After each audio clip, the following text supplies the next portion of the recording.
Growing up, I was always interested in wildlife in general, but birds are a very good form of wildlife to watch because they're easy to find, they're out during the day, they don't hide under rocks like reptiles do, so it's a very accessible form of wildlife.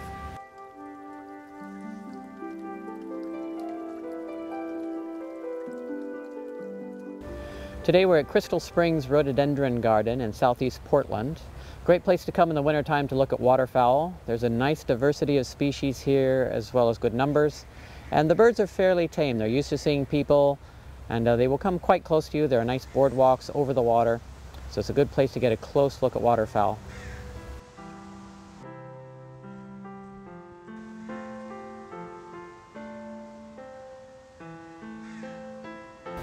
One of the favorite species here at the gardens is the wood duck. Male wood ducks are very colorful, have a crest at the back of their head. They look like they've been designed by a committee, just all sorts of colors splashed on in strange patterns. A beautiful little duck. The females are more sensibly dressed, but they have a bold white ring around their eye, and they still have a little bit of a crest at the back of their head so you can tell them by shape. Wood ducks actually do nest in trees. They'll find hollow trees made by woodpeckers or just rotted logs, and build their nests in trees, in wooded, swampy areas. And when the eggs hatch, the babies jump out of the cavity and then travel to the water with their mom. A wood duck clutch will generally have about a dozen eggs. So you'll have a dozen little babies jumping out of the tree and following their mom to the water.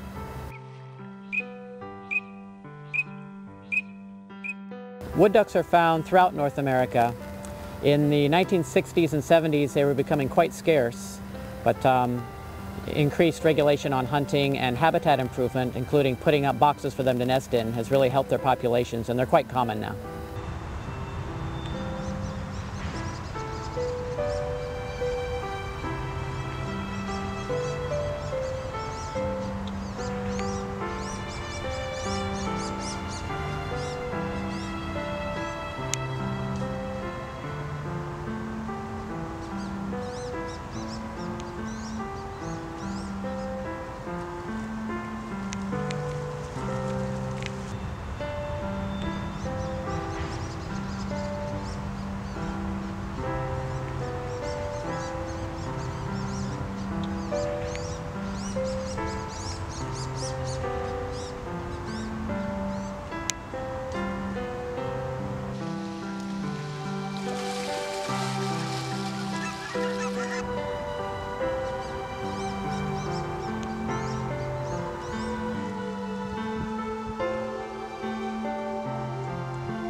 Another species you can commonly find at the garden is the double-crested cormorant. They're not actually a duck, but they do swim in the water. They're black overall with some shiny iridescence. They have thin bills they use to catch fish, and they dive under the water. You'll often see them perched up on logs, holding their wings out to dry. Their feathers are not as waterproof as the ducks, so they do have to shake out their feathers and let them dry in between fishing expeditions.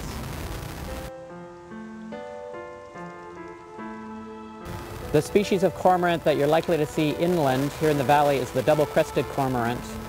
They are common in places like Crystal Springs, along the Willamette or Columbia rivers. They are diving birds, so they need larger water to dive for fish. If you go out to the coast, there are two other species of cormorant which you can also find. The pelagic cormorant, which is very small and thin-billed, and the Brandt's cormorant, which is more similar to the double-crested. The double-crested is the largest of the three, and it's the only species you're likely to see inland. There are lots of species of cormorants throughout the world. Here in Oregon we have the three species. If you go further to the southeast, you can find neotropic cormorants, but just the three species here in Oregon. In some Asian cultures, cormorants have been harnessed to fish for people. The cormorants will be tethered on a leash and allowed to dive for fish, and the cormorant brings the fish up and the fish is retrieved by the fishermen.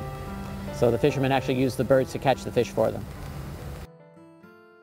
A couple species of ducks here at Crystal Springs. One is the gadwall, which is one of the dabbling ducks. They dabble on the surface rather than diving under the water. Generally gray in color with jet black bottoms on the males. The females are more uniform brown, but you'll notice on gadwalls they have a very square-shaped head, so you can recognize them.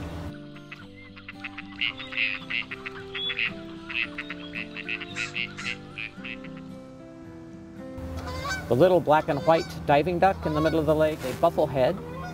Male buffleheads have a very bold black and white pattern.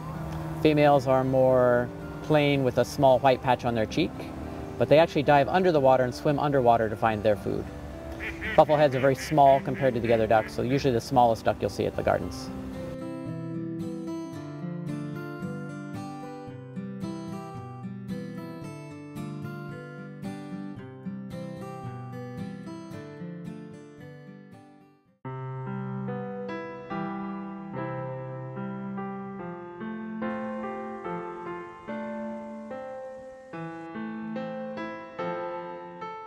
Another dabbling duck is the American wigeon. The male wigeon you can recognize by the blonde forehead. Their breast is kind of a rose color, then it fades to a cinnamon brown. Females are more cinnamon brown all over with a bit of a gray cast to their head. Wigeon have a very distinctive call. It sounds like a whistle rather than a quacking noise. So you have a little two-syllable whistling noise.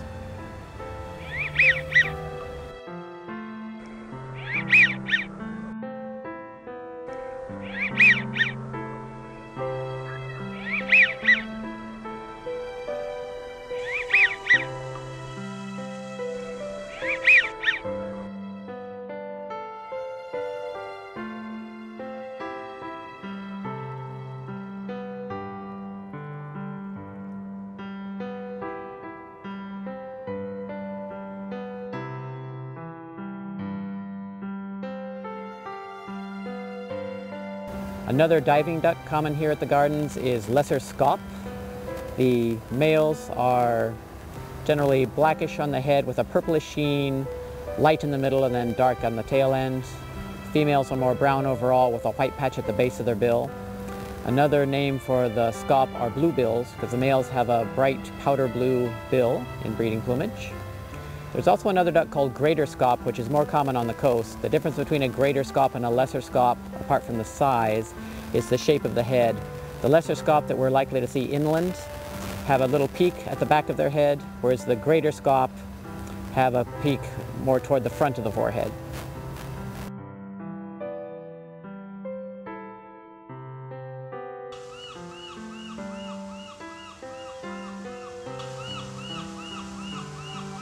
In the winter, you'll see a lot of gulls here at Crystal Springs and throughout the Portland area.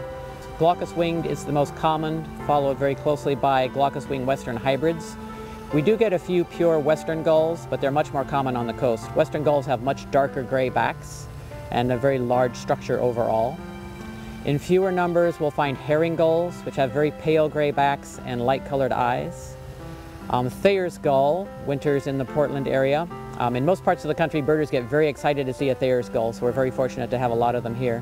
They're similar to a herring gull, but with a little rounder head and a dark eye. Smaller gulls include ring-billed gulls, which have a black band near the tip of their bill, and mew gulls, which are more common in larger bodies of water. They're a much smaller, daintier gull. Gulls are preyed upon by bald eagles and peregrine falcons on occasion, but they don't have very many enemies otherwise. The gulls are primarily here in the wintertime. In the summer, they move to the coast or inland areas to breed.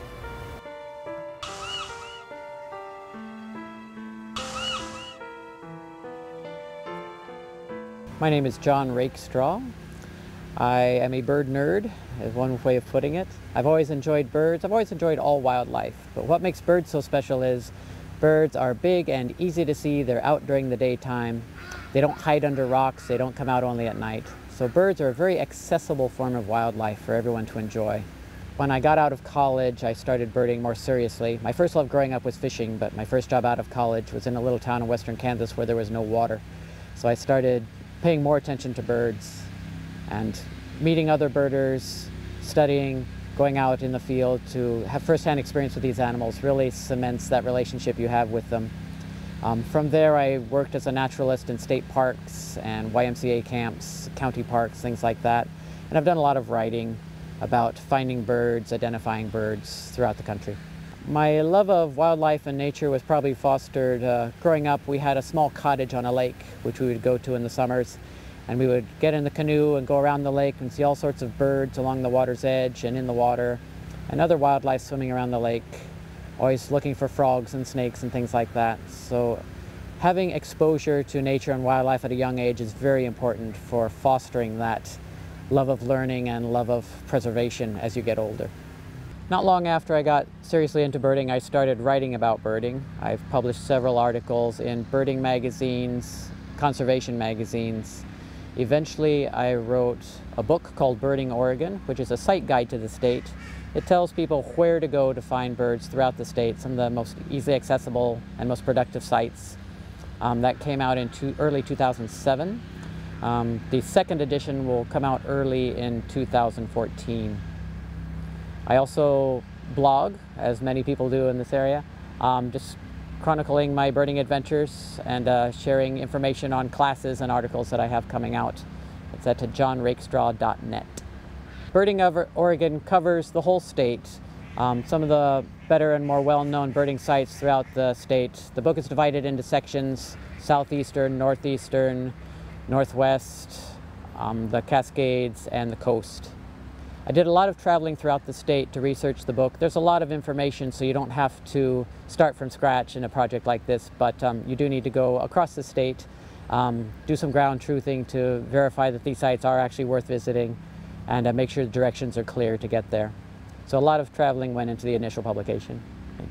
The advantage of a site guide like Birding Oregon, it's something you can actually carry with you in the field. It gives you directions telling you how to get to these sites, what to expect when you get there, what sort of habitats are there, what birds you can expect, what conditions, whether it's easy walking or rather strenuous, what the road conditions are like. I try to only feature sites that you can get to in a normal passenger car, so you don't need a high clearance vehicle to get there. I teach classes and lead workshops and lead field trips, various spots around Oregon. I do a lot of teaching for the Audubon Society of Portland. We'll do a class in the evening and then a field trip, usually the following Saturday. I've also led field trips for various organizations. I've done presentations in nursing homes for community groups. And all these things I publicize on my website, johnrakestraw.net. So if you're interested in taking a class or going on a field trip, you can find information there. When you think back on birding, it's hard to pick one experience that really stands out, but at this point in the game, when I've been birding as long as I have, what is really special when you go to an area of the country where you've never been before and you basically start all over. You're seeing birds that you can't find in your normal haunts. So an example, last spring I took my first trip to southeastern Arizona, so you could get about 20 species there that you'll never see in Oregon. But just going to a place where everything is new is a very hard experience to come by unless you do a lot of traveling, so that's always fun. One goal I have in my birding, I would like to see over 400 species within the state of Oregon. Quite a few people have done it. It is possible. You do tend to have to do a lot of traveling to build a big list, and I'm not a big traveler, but over the years I'm hoping to get over 400 species in the state of Oregon. There are several people that have well over 400. There have been over 526 species seen within the state over the course of history. Some of those you're not going to find anymore, but it's possible to get well over 400. A few rarities I've been able to see in Oregon. I've seen snowy owls on several occasions. Every few years we have an invasion of snowy owls, often along the coast. Snow buntings are another bird that are hard to find in the winter, but show up on the coast sometimes. Years ago there was a Cassin's kingbird seen in Canby, and I went down to see that. Very rare for the state. The same with in Woodburn, a vermilion flycatcher showed up at the golf course a few years ago. And today there's so much information available, birders posting their reports online, so if something rare shows up, it's very easy to find out about it and share that bird with a lot of different people.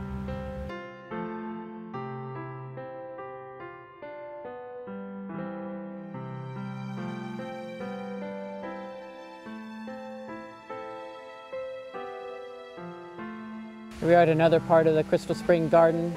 A lot of Canada geese here.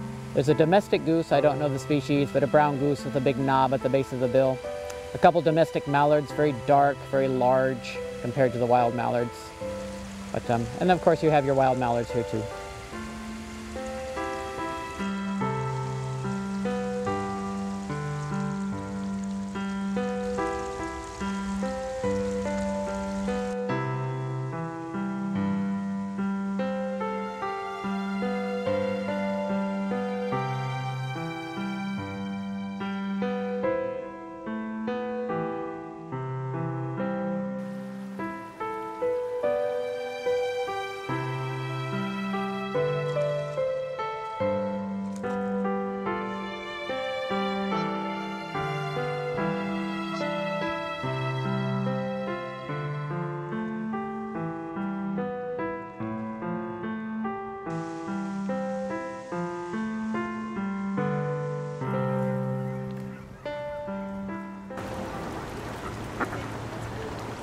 One of the most common waterfowl around the world is the mallard. The males are instantly recognized by their green head, gray bodies with a little iridescent purplish patch on their wing, and the little curly feathers that come up behind their tail. Females are more uniform brown with a yellow bill with a black saddle marking in the middle of the bill.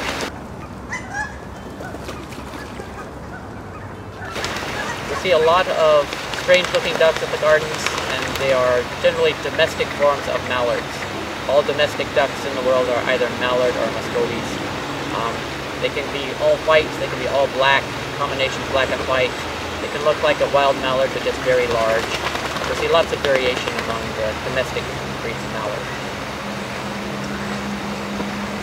The domestic mallards that we see at the park, some of them are pets that were dumped here, which again, not legal or kind.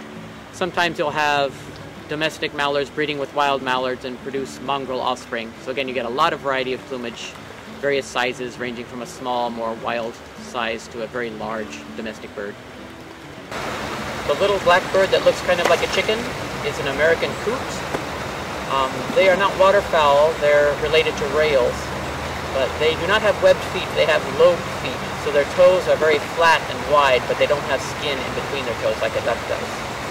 So coots are usually seen in the water, paddling around. They actually dive under the water too, looking for plants and snails. But sometimes you'll see one out on the land, which is kind of unusual and fun to see. You can see those lobed feet.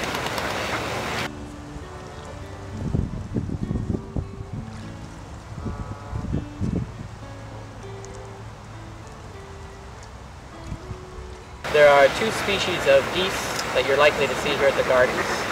The larger is the Canada goose, very familiar species with a black neck with the white cheeks. The smaller species is the cackling goose, which looks very much like a Canada goose, but smaller, shorter, thicker neck, and a short stubby bill. The large flocks of geese you hear flying over Portland, making a high yelping call, those are cackling. The Canada goose is another conservation success story. In the 60s and 70s, Canada geese were getting a little uncommon, and there was a lot of concern, especially among hunters. So efforts were made to increase their breeding populations. Some geese were imported from Canada, actually.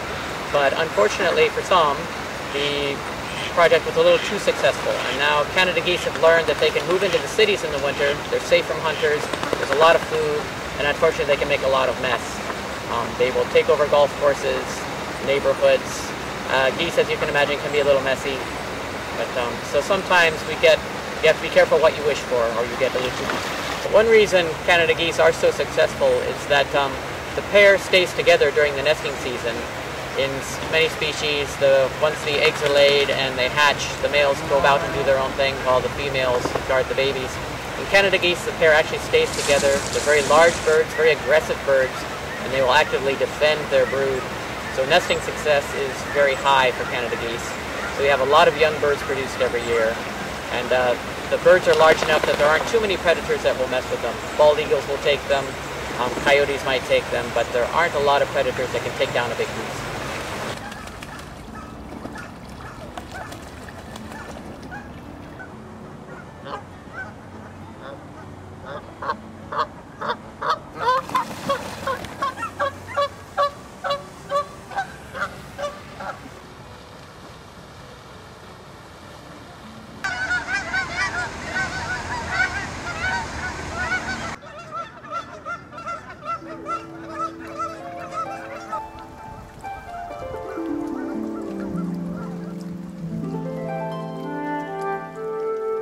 For waterfowl, winter is the best time to visit the gardens. You get your best diversity of species, best variety. It's a good place to bird in the spring too. You'll have songbirds coming through. But to get close to the waterfowl and to see a lot of different types of ducks and geese, winter's the time to come. Crystal Springs is right next to a golf course, so there's some open habitat. So in the spring you might attract more open country birds like bluebirds. There are certainly jays here, both Steller's jay and western scrub jay. There are two species of herons here at the gardens. Great blue heron is very familiar to most people. It's a very tall bird, stands about 4 feet tall, blue-gray in color, long bill. Another heron that you can find if you look a little more closely is the green heron. It's very small, about the size of a mallard duck. and it hangs out around the edges of the water, usually on logs. You see a lot of people in parks feeding waterfowl, and that's something you should do with great care. If you really want to feed ducks, you should use cracked corn or millet. You should never ever feed bread to wild animals, but especially waterfowl. Adult ducks, if they're eating bread, they're not getting very much nutrition, so they're basically filling up on bread and being malnourished. If you feed bread to young ducks when they're growing, it causes their bones to grow, or causes their feathers to grow too fast, and it causes deformations of the wing bones. So they get a condition called angel wing. Their wings will splay out and they can never fly. So it's very important never to feed bread to waterfowl, especially young birds. If you do want to feed wildlife, make sure it's something that's healthy for them. In the case of waterfowl, cracked corn or millet is fine. So not only is bread harmful to the birds, but it also is harmful to the ecosystem. Years ago, when many people were feeding bread to the waterfowl here at Crystal Springs, the yeast from the bread actually grew in the water, and it turned the water cloudy. As you can imagine, a place called Crystal Springs is known for its clear water, but the water became very dark and cloudy because of all the bread throwing in the water. So they banned bread here at the park. And now, when people do feed, they're feeding cracked corn mostly, and the water has cleared up, and it's a much healthier ecosystem now.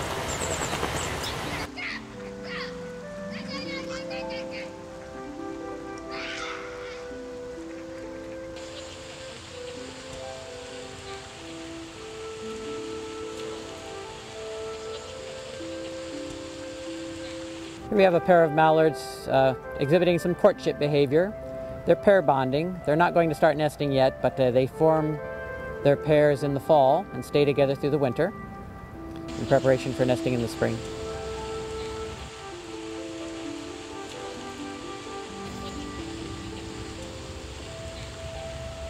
Now that winter is coming on, some people are thinking about feeding birds in their yard if you don't feed all year. Winter and fall is a good time to start. A lot of birds will come to established feeding stations throughout the winter. Black oil sunflower seed is probably the best all-around seed to offer. Everyone who eats seed will eat that. There are some birds that eat other seeds as well, but everyone eats sunflower. Sunflower can be offered in virtually any type of feeder. If you want to offer something low to the ground for your sparrows and towhees, other ground feeding birds, just a simple screen tray on or near the ground, you can feed millet in that. Your ground feeding birds enjoy millet as well as sunflower. Hummingbirds are here all year, so you can keep your hummingbird feeder up. Again, it's very important to keep that clean. You want to change your hummingbird nectar at least once a week and wash the feeder, so your hummingbirds will have a healthy food source. And water, even though it's the rainy season, you can still put out a bird bath and keep a supply of fresh water available for your birds. If we get into freezing temperatures and you want to keep open water available, there are heaters you can put in your bird bath to keep it thawed.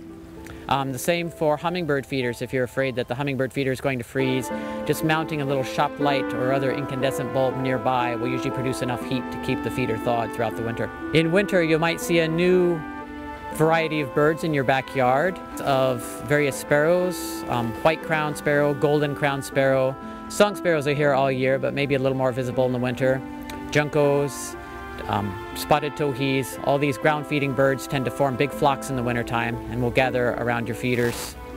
Other birds to watch for in the winter are pine siskins, the little brown stripy finches with the yellow flash in their wings. They come down from the mountains in winter and sometimes can be very common in backyard near the feeders. Varied thrushes, which nest up in the high elevation forests, come down to the valley for the winter. Very colorful bird, pumpkin orange underneath, with an orange eyebrow and orange flashes on the wings, slate blue upper parts. Kind of like a robin, but much more colorful. So keep an eye on different birds coming in for the fall. So today at Crystal Springs, we've seen all the typical species you can expect in the wintertime. We had lots of mallards, wood ducks, American widgeon, gadwalls. And in the diving ducks, we had bufflehead and lesser scaup. Both cackling and Canada geese can be found here. And if you look around the edges of the pond, you can find a great blue heron sometimes. Always something to see. Belted kingfishers. In the woods, listen for the song sparrows, bush tits, ruby-crowned kinglets, all sorts of little songbirds that like the large trees that surround the water here. One advantage of birding is that you can find birds basically anywhere. If you live in the Portland area and you want to get out to find a little higher concentration of birds, there's lots of places you can go. Any of the parks along the Willamette River or the Columbia River can have good birds, especially in the wintertime. There are several natural areas within the city. Mount Tabor Park can be very good for songbirds, especially in the spring. The area around Pittock Mansion can be quite good as well. Smith and Bybee Wetlands in the northwestern part of the city is a wonderful area, and it's the largest metropolitan wetland in the country. So very many parks, and any natural area around Portland, it's easy to find birds. My name is Bjorn Fredrickson, and I'm a nature photographer. I enjoy going out and taking pictures of birds mainly, especially out at the Tualatin River National Wildlife Refuge, which is in Sherwood, I'm sorry. And I go out there maybe 2 or 3 times a week, and they have a pair of bald eagles out there, which I'm sort of keeping track of. And I kind of getting more into the video parts of photography, which is why I'm helping out here with this production. So I hope it comes out okay.